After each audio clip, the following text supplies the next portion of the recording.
Good evening, मेरा नाम विनोद कुमार है। गुड इवनिंग, मेरा नाम विनोद कुमार है और मैंने आपको पार्ट फर्स्ट के बारे में थोड़ा समझाया था, लेकिन शायद आवाज़ का थोड़ा सा इश्यू था, इसलिए मैंने जो भी अभिक्रिया आपको करवाई थी कि जो रासायनिक अभिक्रिया होती है वो कई तरह की होती है। जैसे हमने सबसे पहले पढ़ी थी संयोजन अभिक्रियाएँ, दूसरी पढ़ी थी हमने वियोजन अभिक्रियाएँ, तीसरी पढ़ी थी हमने ऊष्माक्षेपी, तीसरी पढ़ी थी हमने ऊष्माशोषी, चौथी पढ़ी थी हमने चार हो गई, फर्स्ट, सेकेंड, थर्ड और फोर्थ। फिफ्थ थी हमारे पास विस्थापन, सिक्स थी हमारे पास विस्थापन, और इन सारी अभिक्रियाओं के बाद दो हमारे पास एक्स्ट्रा टॉपिक थे जो थे संक्षारण और विकृतगंधिता।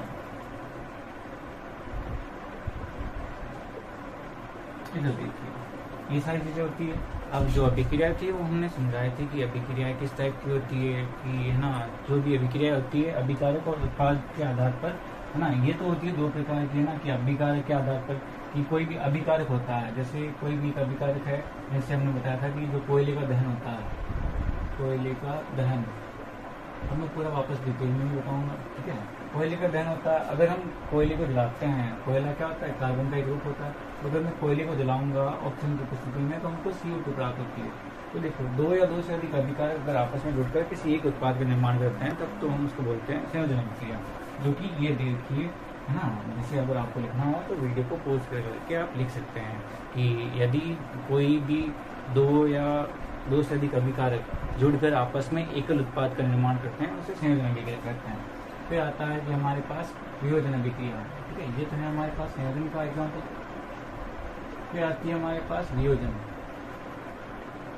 वियोजन में क्या होता है कि ऐसी अभिक्रिया जिसमें एकल अभिकर्मक टूटकर एक से अधिक अभिकारक उत्पादों का निर्माण करता है उसे हम वियोजन अभिक्रिया कहते हैं। जैसे हमारे पास ग्लूकोज का विखंडन होता है जो हमारे शरीर में होता है, कि जब हम कभी भी सांस लेते हैं तो भोजन के रूप में हमको जो भी कार्बोहाइड्रेट मिलता है ग्लूकोज वाला, ठीक है, वो ग्लूकोज जब ऑक्सीजन की उपस्थिति में टूटता है, जब हम श्वसन की अभिक्रिया करते हैं तो ऑक्सीजन की उपस्थिति में जब भी टूटता है तो ग्लूकोज टूट के कार्बन डाइऑक्साइड प्लस जल और ऊर्जा का निर्माण करता है, ठीक है। अब इसमें जो ये एकल अभिकर्मक है, दो ही साइड वाले होते हैं अभिकर्मक कहलाते हैं, और इस साइड वाले क्या कहलाते हैं, उत्पाद। और जो इसमें भाग लेते हैं उनको हम कहते हैं उत्प्रेरक। कि अगर अभिक्रिया संपन्न नहीं हो रही है, जैसे अकेला ग्लूकोज होता है तो ग्लूकोज तो शायद ही टूटेगा अकेला, तो उसमें ऑक्सीजन का योगदान होता है। तो ये जो योगदान देने वाला जो तत्व होता है उसको हम उत्प्रेरक कहते हैं। और जो इधर वाले होते हैं कि जिनसे अभिक्रिया हो रही है उनको हम अभिकारक कहते हैं, और जो अभिक्रिया के बाद प्राप्त होता है उसको हम उत्पाद कहते हैं। तो कार्बन डाइऑक्साइड हमारे पास एक उत्पाद है, H2O जो पानी होता है वो भी हमारे पास एक उत्पाद है। जैसे ऑक्सीजन तो हम श्वसन में ले लेते हैं, लेकिन जब ग्लूकोज का विखंडन होता है तो उसके बाद कार्बन डाइऑक्साइड मुक्त होती है, जो हमारे सांस के द्वारा हम, है ना, एक तो बाहर निकालने में कार्बन डाइऑक्साइड हो जाती है और जो अंदर रखते हैं वो ऑक्सीजन होती है। नेक्स्ट, उसके बाद देखिए, है ना, ऊष्माक्षेपी। ऊष्माक्षेपी अभिक्रिया क्या होती है, ये देखो कि, है ना, ऐसी अभिक्रिया जिसमें से जो ऊष्मा होती है ना, निष्कासन, हम किसी भी ऊष्मा को बाहर निकालने के लिए कुछ इस टाइप के साइन का यूज करते हैं, और ऊष्मा को अंदर लेने के लिए हम इस टाइप के, ना, साइन का यूज करते हैं। तो अगर ऊष्मा बाहर निकलती है तब तो हम बोलते हैं उसको ऊष्माक्षेपी, और अगर ऊष्मा अंदर ले रहे हैं तो उसको हम बोलते हैं ऊष्माशोषी। देखो, दोनों देखने में बता देता हूँ कि जैसे अगर कोई भी अभिक्रिया है तो हम उसको ऊष्माक्षेपी अभिक्रिया कहते हैं। जैसे जब ग्लूकोज का विखंडन हो रहा है उसमें कार्बन डाइऑक्साइड निकल रही है, जल निकल रही है, ये जल निकल रहा है, तो ये दो तो हमारे पास उत्पाद है। लेकिन अगर इसमें से ऊर्जा मुक्त हो रही है, जो ऊर्जा हमारे किसी भी कार्य को काम करने या फिर, है ना, कार्य को संपन्न करने के लिए जो हमारे शरीर में पड़ी रहती है उसको, है ना, यूज कर पाते बाद में। तो अगर ये ऊर्जा किसी भी अभिक्रिया में से बाहर निकल रही है उसको ऊष्माक्षेपी कह रहे हैं। जैसे मैं आपके सामने बहुत जोर से बोल रहा हूँ, मुझे पसीना निकल रहा है, तो ये भी, है ना, एक ऊर्जा का रूप है कि हीट ट्रांसफर हो रही है, और हीट ट्रांसफर होने से मेरी बॉडी में जो भी वाटर है वो इवेपोरेट हो रहा है, मतलब वाष्पित हो रहा है, इससे काफ़ी ज़्यादा पसीना हो रहा है। तो, है ना, बोलने पर काफ़ी ज़्यादा पसीना आता है, या फिर कई बार खाना खाते हैं तो उस टाइम पसीना आता है। तो ये घटना क्या होती है, उसमें से भी अभिक्रिया होती है। तो आप ये जो ग्लूकोज का विखंडन होता है इसको हम वियोजन में भी लिख सकते हैं और ऊष्माक्षेपी में भी लिख सकते हैं। नेक्स्ट, ऊष्माशोषी क्या होती है, जिसमें हम कोई भी क्रिया को संपन्न कराने के लिए ऊष्मा का अवशोषण किया जाता है। जैसे अगर मैं प्रकाश संश्लेषण भी करता हूँ प्रकाश संश्लेषण होता है फेड कर दूंगा, तो प्रकाश संश्लेषण की क्रिया के दौरान क्या होता है कि CO2 प्लस H2O दोनों मिलके है ना ग्लूकोज का निर्माण करते हैं, C6H12O6। उसको हम संयोजन भी पढ़ सकते हैं। अब इसमें क्या होता है कि प्रकाश संश्लेषण होता है, उसको संपन्न करने के लिए सूर्य का प्रकाश जरूरी होता है। तो ये सूर्य का प्रकाश यहाँ पे क्या आ रहा है कि हम अब जो भी प्रकाश है या ऊर्जा को है उसको अवशिष्ट कर रहे हैं। इस घटना में सूर्य का प्रकाश अवशिष्ट कर रहा है, इसलिए प्रकाश संश्लेषण एक तरीके की है ऊष्मा संश्लेषण की है। जैसे हमारे पास AgBr होता है, AgBr ये सिल्वर ब्रोमाइड होता है। जब इसको तोड़ा जाता है तो इसमें UV रेज है ना इस पर आपकी की जाती है। UV रेज मतलब पराबैंगनी किरण है। तो जब इन पर आपकी की जाती है तो Ag सिल्वर अलग हो जाता है और Br2 ये क्या होती है गैस। Ag क्या होता है सिल्वर चांदी, और इसके बाद Br2 इसमें से है ना अलग हो जाती है। तो यहाँ पे वापस ऊष्मा को अंदर अवशोषित किया जा रहा है, तो इस घटना को हम ऊष्मा शोषित किया जाता है। फिर आता है विस्थापन अभिक्रिया। विस्थापन अभिक्रिया में क्या होता है देखो, विस्थापन और विस्थापन में है ना एक मैं आप माइनर बोल सकते हैं, मेजर अंतर जो भी है, ठीक है। विस्थापन में एक तत्व और एक यौगिक, और द्विविस्थापन में क्या होता है इसमें दोनों ही यौगिक होते हैं। ये है ना जो भी अभिक्रिया में भाग लेते हैं दोनों यौगिक होते हैं। जैसे विस्थापन का होता है कि एक तत्व दूसरे यौगिक में से कम अभिक्रियाशील तत्व होगा तो उसको है ना ये हटा के खुद ले लेता है अपनी जगह। जैसे हमारे पास है ना हम आगे जाएंगे तब थर्ड या फोर्थ चैप्टर में एक हमारे पास टेबल है जिसको टेबल पढ़ेंगे, ठीक है। और उस टेबल में क्या है कि हमको सारे बताए जाते हैं कि कौन सा ज़्यादा अभिक्रियाशील अभिक्रियाशील है और कौन कम अभिक्रियाशील है इस घटना में। जैसे हमारे पास एक तो होता है जिंक और एक होता है Cu, ठीक है, CuSO4 कॉपर सल्फेट और जिंक। अगर दोनों की अभिक्रिया करवाई जाती है तो जिंक क्या होता है कॉपर से ज़्यादा अभिक्रियाशील होता है। तो जिंक क्या करता है Cu को अपनी जगह से हटा देता है और यहाँ पर बनता है ZnSO4 प्लस Cu। इस घटना में हमारे पास क्या है कि एक अधिक अभिक्रियाशील यदि किसी यौगिक में उपस्थित कम अभिक्रियाशील तत्व को उसकी जगह से हटा देता है तो इस अभिक्रिया को हम विस्थापन अभिक्रिया कहते हैं, ठीक है। जैसे कि हमने यहाँ पे है कि Zn क्या है एक अधिक अभिक्रियाशील धातु है और Cu क्या है एक कम अभिक्रियाशील धातु है। तो ये अधिक अभिक्रियाशील धातु कम अभिक्रियाशील धातु को अपनी जगह से हटा देता है और ना उत्पाद का निर्माण कर देता है। इस अभिक्रिया में तो होता है कि इसको हम विस्थापन अभिक्रिया कहते हैं। विस्थापन अभिक्रिया में एक अपवाद हो जाता है कि अगर आपके पास कम अभिक्रियाशील धातु पड़ा है और अधिक अभिक्रियाशील का यौगिक है जो भी आपके पास, इसका अगर हमारे पास है ना जैसे मैं कम अभिक्रियाशील धातु और अधिक अभिक्रियाशील धातु यहाँ पे है ना परिभाषा के अनुसार अगर मैं इसकी अभिक्रिया करवा रहा हूँ लेकिन ये यौगिक में अगर अधिक अभिक्रियाशील तो कम अभिक्रियाशील अधिक अभिक्रियाशील को अपनी जगह से हटा नहीं पाता, तो इस घटना में अभिक्रिया नहीं हो पाती है। कई बार उनको घुमाने के लिए प्रश्न दिया जाता है कि है ना Cu की ZnSO4 के साथ अभिक्रिया करवाइए, कम अधिक और कम को देख के इधर उधर कर देते हैं, वो नहीं हो पाता, ठीक है। तो कम अभिक्रियाशील कभी भी अधिक अभिक्रियाशील को अपनी जगह से हटा नहीं पाता, इसीलिए जो अधिक अभिक्रियाशील होता है वही कम अभिक्रियाशील को उसकी जगह से हटा देता है। उसके बाद भी विस्थापन क्या होता है कि है ना मैं यहीं पे ले रहा हूँ कि या तो जैसे मैं Na ले रहा हूँ, सोडियम कार्बोनेट Na2CO3 प्लस, और एक मैं ले रहा हूँ FeSO4 ले लेता हूँ, ठीक है। अब जैसे अगर मैं इन दोनों की अभिक्रिया करवाता हूँ तो Na मेरे पास एक धातु है, Fe मेरे पास एक धातु है, मतलब दोनों धनायन है, और कार्बोनेट और सल्फेट दोनों ऋणायन है। जो कि मैंने पहले बताया था कि जब यौगिक का निर्माण होता है तो आगे क्या होता है धनात्मक धनायन और पीछे क्या होता है ऋणायन। इसमें भी आगे धनायन, इसमें भी पीछे ऋणायन, लेकिन दोनों को अलग अलग करते हैं। तो सोडियम अलग होता है Na प्लस में, CO3 2 माइनस, फिर Fe 2 प्लस और SO4 2 माइनस।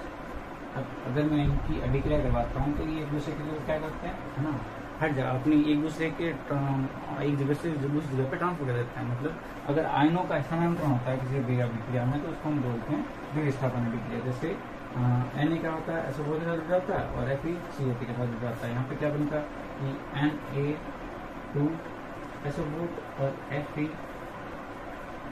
CO3, ठीक है। ये कुछ इस तरीके से अभिक्रिया है कि जो आयन होते हैं वो आपस में अभिक्रिया में एक दूसरे के साथ समांतर हो जाते हैं। इस घटना को हम द्विविस्थापन कहते हैं। एकल विस्थापन क्या होता है एक तो एक यौगिक, लेकिन द्विविस्थापन क्या होता है दोनों यौगिक होते हैं लेकिन दोनों में जो आयन होते हैं धनायन वो एक दूसरे की जगह है ना हटा देते हैं, ठीक है। इस घटना को हम बोलते हैं वियुष्का कर्म। फिर आता है हमारे पास संक्षारण, कि अगर कोई भी हमारे पास मेटल है ना, धातु की अगर वस्तु है, अगर वो प्रकृति में है ना, वातावरण में अगर मुक्त अवस्था में पड़ी है, अगर वो वायु, जल और ऑक्सीजन जो भी है हमारे पास, ठीक है, आर्द्रता होती है, जो है ना हमारे वायुमंडल में एनी टाइम रहती है, तो आर्द्रता, जल, ये भी जो भी है ना, वायु ऑक्सीजन का ही रूप है ना, और आर्द्रता जल, ठीक है। तो जब भी कोई धातु है, अगर वो जल, ऑक्सीजन, वायु और आर्द्रता के संपर्क में आती है या फिर अम्लों के संपर्क में आती है, तो इन चीज़ों के दौरान क्या होता है, तो जैसे मैं अगर पढ़ूँ कि ऑक्सीजन, आर्द्रता और अम्लों के साथ अगर कोई भी धातु रिएक्ट करती है, अभिक्रिया करती है, तो इस दौरान क्या होता है कि जो धातु होती है उसकी जो ऊपर की परत होती है वो नष्ट होने लगती है धीरे धीरे। इस घटना को हम बोलते हैं संक्षारण। जैसे हमारे पास एग्जाम्पल्स होते हैं, जैसे लोहे पर जंग लगना, लोहे पर जंग लगना, कि क्या होता है कि जब है ना किसी भी लोहे की वस्तु को हम अगर खुला छोड़ते हैं किसी वातावरण में, तो वो पानी के साथ अभिक्रिया करके या फिर अम्लों के साथ अभिक्रिया करके उस पर जंग लग जाता है, जिसके कारण उसके ऊपर की जो परत होती है, जो जल की परत होती है, वो फट जाती है और ऊपर एक ब्राउन है ना बुरी परत आ जाती है। फिर है ना लोहा हमारे काम का नहीं होना लगता, फिर है ना उसकी हम उसको बेच देते हैं, फिर किसी भी दूसरी चीज़ में हम यूज़ कर लेते हैं।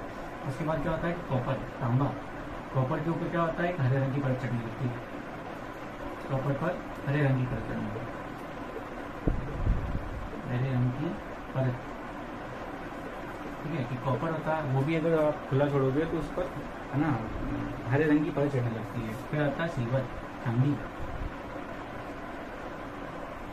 कि अगर हम चांदी को खुला छोड़ते हैं ना, जैसे हम रेगुलर पहनते हैं, जैसे जो औरतें होती है या फिर कई सारे लोग होते हैं, वो चांदी को है ना रेगुलर रूप से पहनते हैं, तो उनके शरीर से जो पसीना निकलता है या फिर कोई भी पानी के संपर्क में आती है चांदी, तो उस घटना में क्या होता है कि चांदी धीरे धीरे काली पड़ने लगती है। हम उस पर कोई वापस उसका लेपन करवाते हैं, चांदी को है ना चमकदार बनवाते हैं।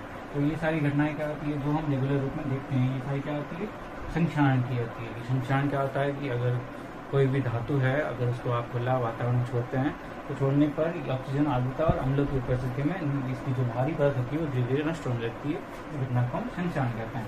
फिर आता है हमारे पास विपरीत गंधिता, कि अगर कोई भी वस्तु है ना, अगर उसको हम वातावरण में खुली अवस्था में छोड़ देते हैं, तो वो ऑक्सीजन से अभिक्रिया करके अपने स्वाद को खो देती है ना। इस घटना में उसकी गंध बदल जाती है, उसका स्वाद बदल जाता है।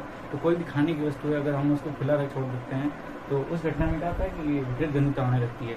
विपरीत गंधिता एक तरह का गुण है किसी भी खाने का, कि अगर किसी भी हमारे पास खाने की वस्तु है, उसको अगर मैं जैसे अगर इसकी परिभाषा लिखें, तो यदि किसी खाने की वस्तु को या खाने की सामग्री को खुले वातावरण में ऑक्सीजन की उपस्थिति में अगर छोड़ दिया जाता है, तो वो ऑक्सीजन से अभिक्रिया करके अपने स्वाद और गंध को बदल देती है। इसी घटना को विपरीत गंधिता कहते हैं। जैसे हमारे साथ कई बार हो चुका है, जैसे अचार होता है, तो अचार को हम अगर खुला छोड़ देते हैं तो उस पर फूफूंद होने लगती है, मतलब स्वाद आने लगता है। इसके कारण उसकी जो टेस्ट होता है या फिर उसकी गंध होती है वो धीरे धीरे बदलने लगती है। या फिर कई बार ऐसा भी होता है कि जैसे कोई खाना आता है हमारे घरों में, उसको हम अगर ऐसे खुला छोड़ देते हैं, ऐसे तो किसी घर में फ्रीज होता है तो फ्रीज में हम उसको ठीक से रखते हैं, वरना अगर उसको खुला छोड़ दिया जाए तो इस घटना में क्या होता है कि वो किसी भी जैसे सूक्ष्म जीव होता है या फिर ऑक्सीजन होता है, उससे रिएक्ट करके उसका स्वाद ही बदल जाता है, उसका है ना गंध भी बदल जाती है। तो इस दौरान क्या होता है कि जब खाना लॉन्ग टाइम तक पड़ा रहता है, उसके बाद वो हम बोलते हैं हमारे लिए मुंह की बास हो जाता है, ठीक है, कि वो बासी होने लग जाता है। उसके बाद उसको ना खाया जा सकता है, उसको गंध भी है ना बहुत अजीब आने लगती है। तो इस घटना को हम कहते हैं विपरीत गंधिता। जैसे अचारों में होता है तो अचारों पर फूफूंद हो जाती है, शिवाला जाता है, और इस घटना में हम अचार के ऊपर से जो फूफूंद होती है उसको हटा के उसमें परिरक्षक डालते हैं। परिरक्षक क्या होते हैं कि जो खाद्य सामग्री को लंबे समय तक सुरक्षित बनाए रखने का काम करते हैं, वो परिरक्षक कहलाते हैं। ये शायद टॉपिक है या नहीं, लेकिन बता देते हैं। देखो, परिरक्षक में हमारे पास कई सारी चीज़ें आती है, जैसे नमक होता है, तेल होता है, ये सारी चीज़ें परिरक्षक का काम करती है कि हम किसी भी वस्तु में इनको डाल देते हैं तो उसके बाद वो चीज़ खराब नहीं होती, ठीक है। तो ये सारे परिरक्षक होते हैं, जैसे हम अचारों में के दौरान करते हैं। और कई बार जैसे दूध होता है, उसको भी हम है ना अगर लॉन्ग टाइम तक खुला पड़ा रखते हैं ऑक्सीजन की परिस्थिति में, तो इस घटना में जो दूध होता है वो भी फट जाता है, या फिर उसके बाद में उसकी गंध और टेस्ट बदल जाता है। अगर किसी ने टेस्ट किया हो तो तुम बता सकते हो कि टेस्ट कैसा लगता है उसको, ठीक है। जैसे खाने का टेस्ट क्या हो या फिर दूध का टेस्ट क्या हो, फटा हुआ दूध, तो बताना कैसा लगता है, मुझे तो नहीं पता, ठीक है। इसके बाद है ना, ये पूरे चैप्टर में सिर्फ 3 चीज़ें हैं, ठीक है। एक हिट एंड ट्रायल विधि बच जाती है, वो या तो मैं नोट्स के दौरान डाल दूंगा या फिर उसके ऊपर एक अलग से वीडियो बना के आपको समझा दूंगा। अगर इसमें से कुछ चीज़ें अगर आपको समझ में नहीं आए तो आप कमेंट सेक्शन में बता सकते हैं, और किसी ने टेस्ट किया हो, ठीक है, विक्रयगंधिता वाला, तो बताना। और है ना, आपको कैसा लगा वीडियो उसके बारे में कमेंट में ज़रूर बताना कि क्या है क्या नहीं है। और आपकी बात शायद थोड़ी सी अच्छी है इम्प्रूवमेंट, तो वीडियो में तो लाइक करो और सब्सक्राइब भी कीजिए और आगे भी शेयर कीजिए ताकि अच्छा लगे मुझे भी और आपको भी, ठीक है। धन्यवाद, गुड नाइट।